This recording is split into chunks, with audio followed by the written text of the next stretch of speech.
Why you tolerate what you do in relationships. Boundaries. That's the topic of this week's Soul Sovereignty and Sexuality podcast with myself, Jessica Falcon, International Soul Embodiment Guide and Divine Feminine Activator. Because a boundary is a choice. You choose what to tolerate and what not to tolerate. You choose what to allow and what not to allow. It is your choice.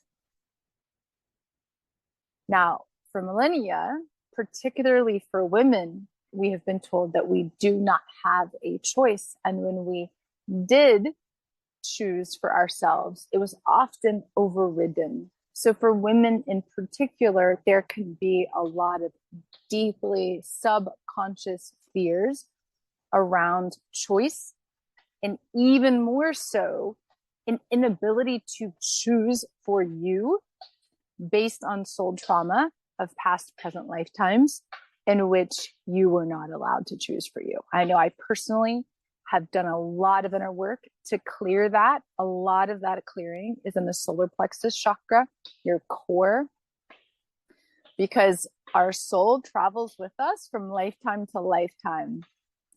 And it remembers the times, man or woman, in which you did not have a choice, in which it was not safe to choose for yourself, in which you were not allowed to choose for yourself. Along with this, we have to face a lot of the conditioning about what love is, because so many of us are under the conscious or unconscious belief that love requires us to give to others, or that love is contradictory to saying no. And we have to pull these beliefs out of ourselves, out of our subconscious mind, which we can access through our feeling state, and out of our conscious mind, because a lot of these are even conscious when you really sit down with yourself and start to look at them.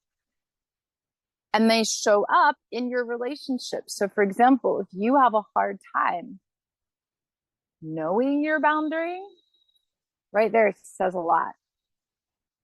Because a true boundary is not something you think with your head. It's not an idea you have. A true boundary generally is not something rigid that you then, quote, enforce on others. A true boundary arises from having a sense of self, a strong core.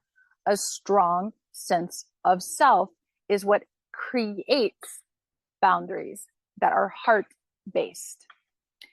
And it's a matter of valuing and honoring yourself.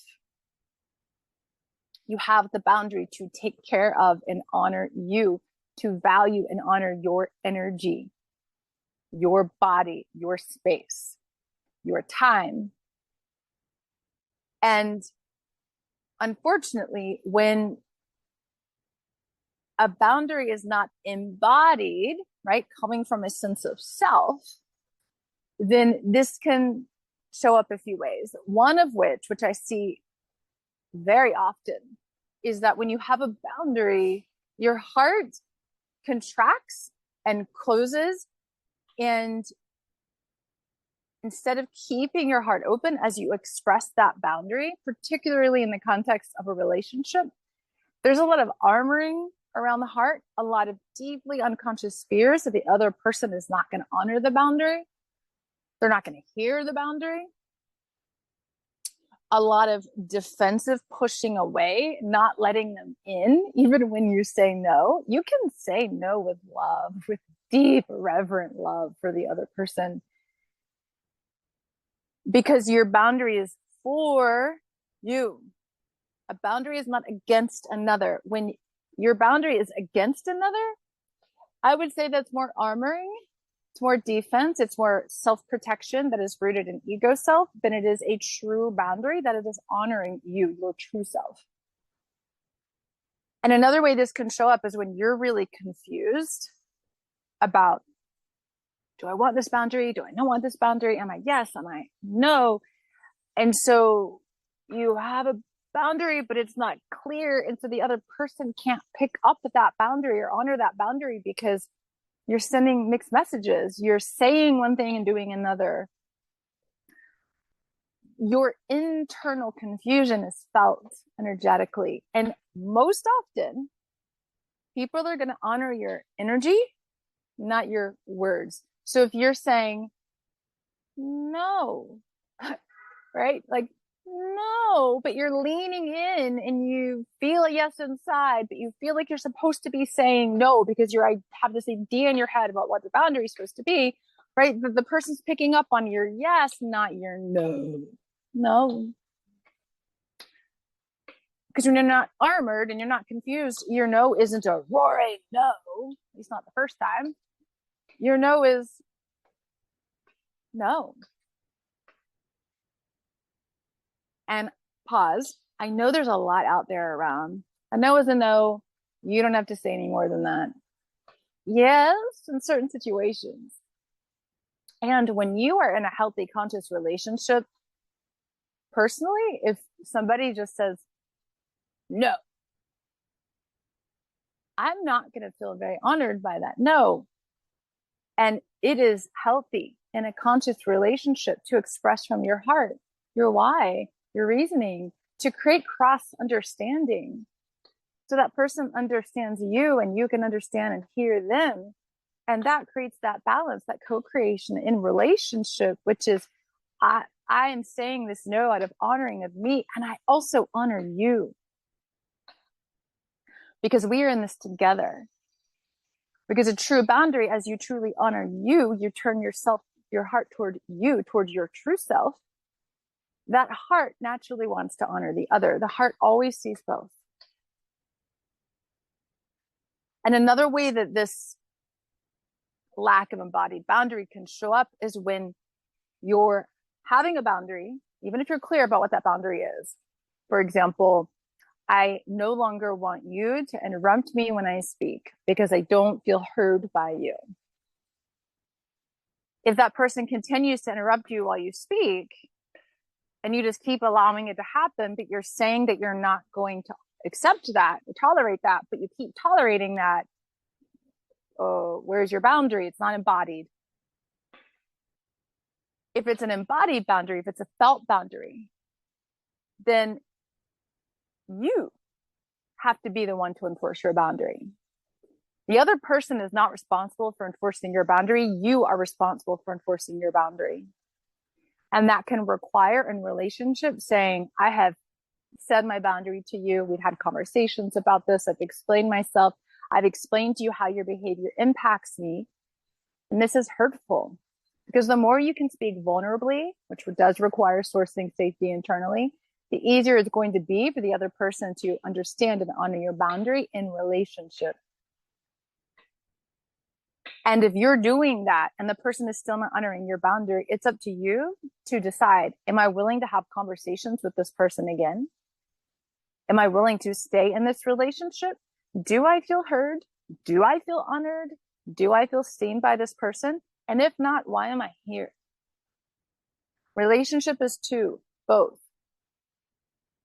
And part of coming into selfhood, part of reclaiming your power, part of reclaiming your truth, part of reclaiming your sovereignty is to know oneself deeply, to do the inner work, to know your yes, to know your no, to trust your desires, to get clear within you, to do the inner work, to release what's stopping you from choosing for you. And then you do the inner work to honor your choice, which often requires facing, not often, always, requires facing the subconscious fears of doing so. Because if it were easy to have a boundary, there wouldn't be so much talk about it, and we'd all be doing it with like huge wide hearts open and authentic communication and honoring of each other. And that's just not the society that we live in. There are a lot of fears around honoring a boundary. A big one that I often see in my own clients, that I've faced within myself to transmute, is the fear that if I have this boundary, you are going to reject me. If I have this boundary, you're going to abandon me. And we have the guilt of not giving others what they want. We have the shame. Oh, I'm not who you want me to be. I'm not giving you what you want. We have the feelings of unworthiness, because a boundary requires you to place yourself equal to the other. Any healthy relationship does. And we have to do the work to look at the ways that we're blaming the other and making them responsible for our boundaries and them responsible for our choices, when the reality is you were always the only one responsible for you, as long as you were an adult. And if you have a boundary that the other is consistently not honoring, if you are blaming them for not honoring your boundary and you are staying in that relationship or that dynamic, that's on you, because ultimately that is you feeling powerless and limited by your subconscious fears and doubts and beliefs that are keeping you from fully honoring you and having a true self. Being devoted to you is key to move through that. That's a huge part of the work that I do with my clients, because you have to take action on your own behalf. You have to be willing to leave a relationship if you have a boundary that person is consistently not honoring. And what I can also see on the other side of this, so you have to feel out where you are in the spectrum. So a lot of people have boundaries that are based on their mind, fear-based, nervous system-based, past trauma-based, because they haven't done the inner work to clear and heal that, which is a huge part, again, of what I coach clients to do, because this is accessing that subconscious that is ruling you. 95% of your behavior is, until you become really, really conscious, directed by your subconscious mind, your feeling state. And your feeling state's connected to that soul past life trauma. Your feeling state is connected to, it wasn't safe to do this as a child. It wasn't safe to do this in XYZ life, whether you know that life or not, right? So ultimately, all of this is about you coming back into union with you and your power and truth and sovereignty by turning your heart back inward, anchoring it down into yourself, so that you can be in and have the capacity to love. Love includes boundaries. In fact, boundaries are essential to true love, to healthy relationships, because a lack of boundaries is generally going to result in codependency and unhealthy attachments and toxic relationships. You're in a relationship with a narcissist, for example, did a whole episode on what narcissism is from an energetic level last week. Generally, you don't have good boundaries. And I say this with love and compassion. I have been there, and I'm encouraging you to do the inner work, whether it be with me or someone else, to release what's blocking you from truly honoring you, because you cannot experience freedom unless you do that. True freedom. You want to experience freedom in your relationships, you need boundaries. Not only do you need boundaries, you need to be really clear on your desires, on your yes, on your no. You need to choose for you. You need to trust you. This is a big part of the upcoming Divine Feminine Power Initiation, which starts in late September, because women in particular have been conditioned and told that it's actually not safe to trust yourself, to choose for yourself, to have a self, to speak for yourself. Boundaries require that you speak for yourself. You have trouble using your voice, connecting your voice to your womb, to your heart, to your truth. Where are your boundaries? They become non-existent. And I say all of this from experience. I having been a criminal prosecutor, having been a women's rights advocate, I still could not speak up for myself in personal relationships.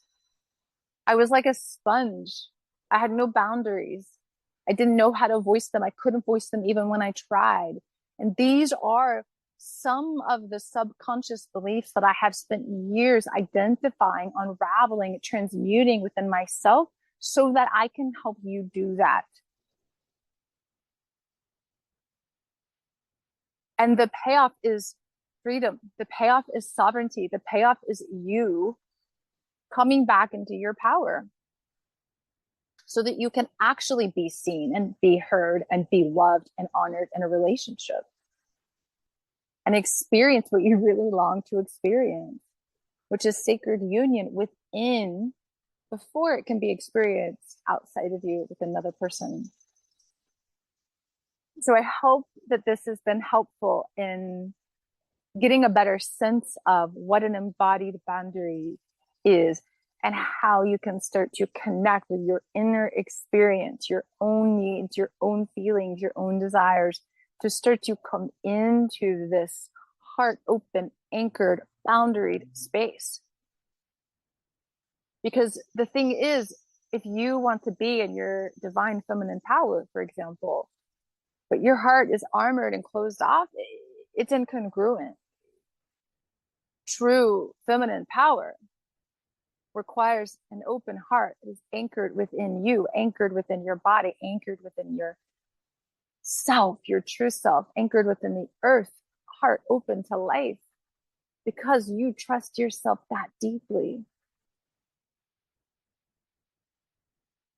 Which is why I'm offering a free ritual of reclamation. It is to enter the holy temple of you, to turn your heart back to you, to your body, to the earth, to life itself, so that you can reclaim your truth and power and sovereignty. It's a free ritual, whether you continue with us in the Divine Feminine Power initiation or not. It's a turning point. I'll be doing a teaching on the root of why we experience these beliefs and these subconscious spheres within us, the root of those beliefs. Again, that I've spent years studying and transmuting and identifying, as well as an embodied ritual of reclamation, so that you get to say no more. No more not knowing your boundary. No more not trusting yourself. No more not having yourself. No more giving yourself away. No more silencing your truth. No more. You get to claim your freedom. So I'll put the link in the show notes. And I encourage you in the meantime to start to pay attention to what the thoughts, what the fears are that affect your ability to have these embodied boundaries. Sending you lots of love.